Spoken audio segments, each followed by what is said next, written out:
Partnership, साझेदारी। Introduction है अर्थात परिचय है इसका।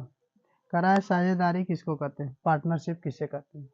तो जब दो या दो से अधिक व्यक्ति किसी भी व्यापार को या कार्य को पूर्ण करते हैं, पूर्ण करने के बाद जो उनका लाभ होता है वो आपस में बांट लेते हैं और यह कार्य सकुशल होता है, उसे हम बोलते हैं साझेदारी।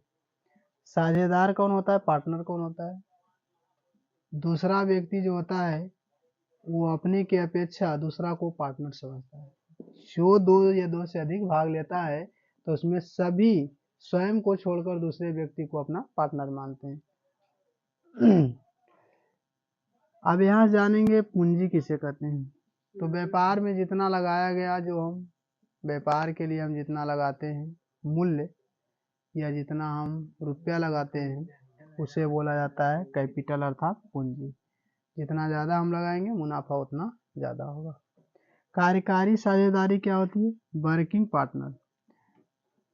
बहुत सारे ऐसे कार्य होते हैं जिसमें कार्य को पूर्ण करने के लिए मजदूरों की आवश्यकता होती है। उस समय मजदूर को ना रखकर उसी पार्टनर जो व्यक्ति हमारा है उस व्यक्ति को ही हम कार्य पर रख लेते हैं, तो उसे बोला जाता है कार्यकारी साझेदारी। उसको हम अलग से उसके लिए पैसा देते हैं और जितना वो लगाता है उसको भी उतना मुनाफा होता है। साधारण या सरल साझेदारी, सिंपल पार्टनरशिप। सिंपल पार्टनरशिप में किसी भी प्रकार की जो कानूनी दस्तावेज होता है वो पूर्ण करने की कोई बात नहीं होती है। जटिल या मिश्रित साझेदारी, कंपोनेंट पार्टनरशिप, इसमें ज़रूरत होती है और ये अलग अलग माध्यम से अलग अलग गुण को अपनाते हैं और इनका जो बंटवारा होता है एक जटिल प्रक्रिया द्वारा पूर्ण होता है। हम यहाँ जानेंगे लाभ बराबर होगा पूंजी गुना समय। लाभ बराबर पूंजी गुना समय, कहने का अर्थ हो गया पूंजी रहेगा साथ में समय देगा तो उतना ज़्यादा लाभ होगा। तो लाभ निकालने के लिए हम लगाएंगे पूंजी गुना समय बराबर लाभ।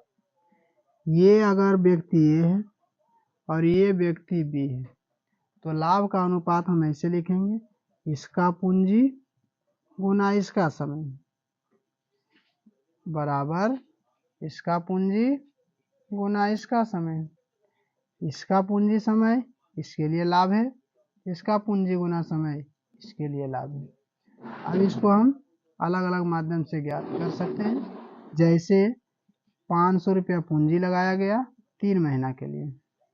अब यहाँ से 700 रुपया पूंजी लगाया गया 2 महीने के लिए। तो यहाँ से अनुपात पूछेगा लाभ का अनुपात। तो लाभ का अनुपात क्या होगा, यहाँ आ गया 5 या 15, यहाँ आ गया 7 दूनी 14, यानी 15% में रहेगा तो प्रतिशत, अनुपात में रहेगा तो अनुपात। ये जो 15 आया ए के लिए आया, ये जो 14 आया ये बी के लिए आया।